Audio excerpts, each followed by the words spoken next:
WVUA News at 6 with your award-winning news team, Lynn Brooks, Philip Coleman, weather with Richard Scott, and sports with Gary Harris.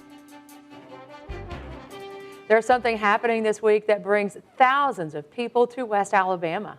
And we're not talking about football. WVUA reporter Jennifer Edwards joins us now in the studio with our top story at 6.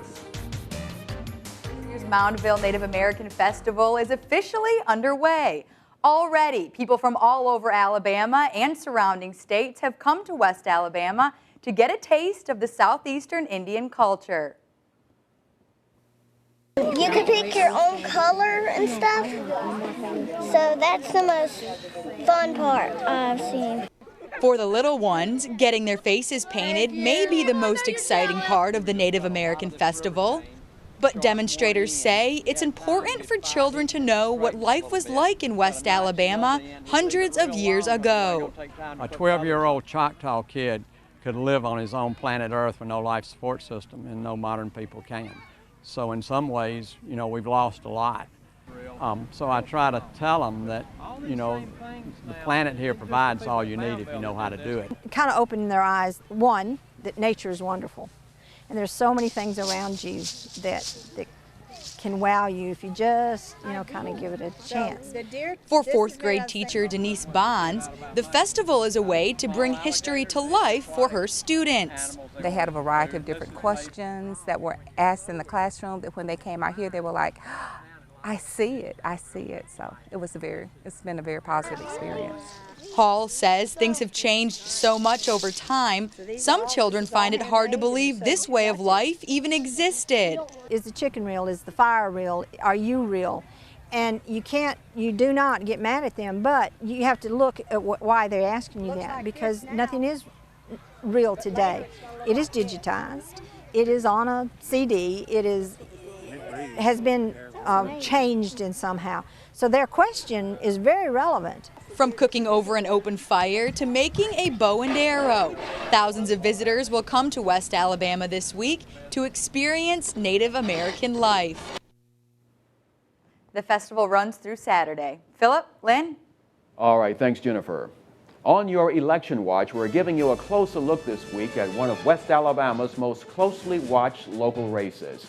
That's the Tuscaloosa County probate judge race, with two well-known names running for the seat.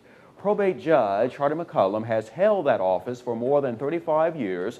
He's being challenged by longtime Tuscaloosa County Sheriff Ted Sexton.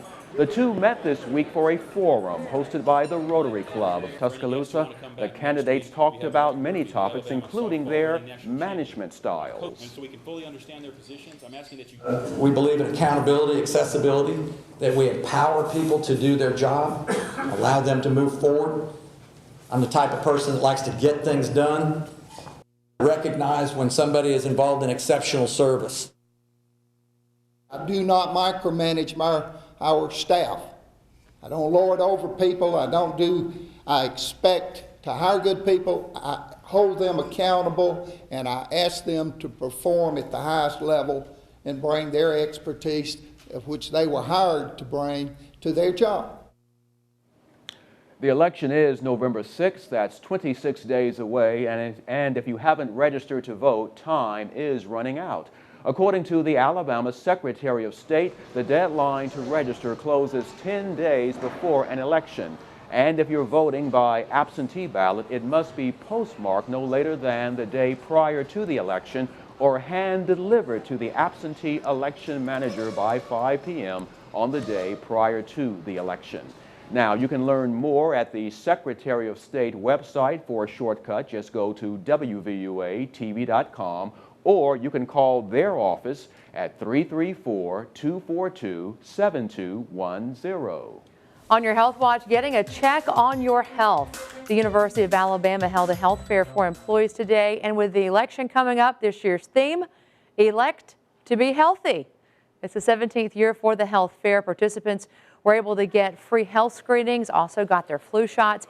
Vendors set up all around the concourse, giving out information about diet, exercise, nutrition, health coaching, and a lot more. Big Al, you see him there shaking it. He even had a chance to go out there and get healthy and help employees get excited about a healthier lifestyle.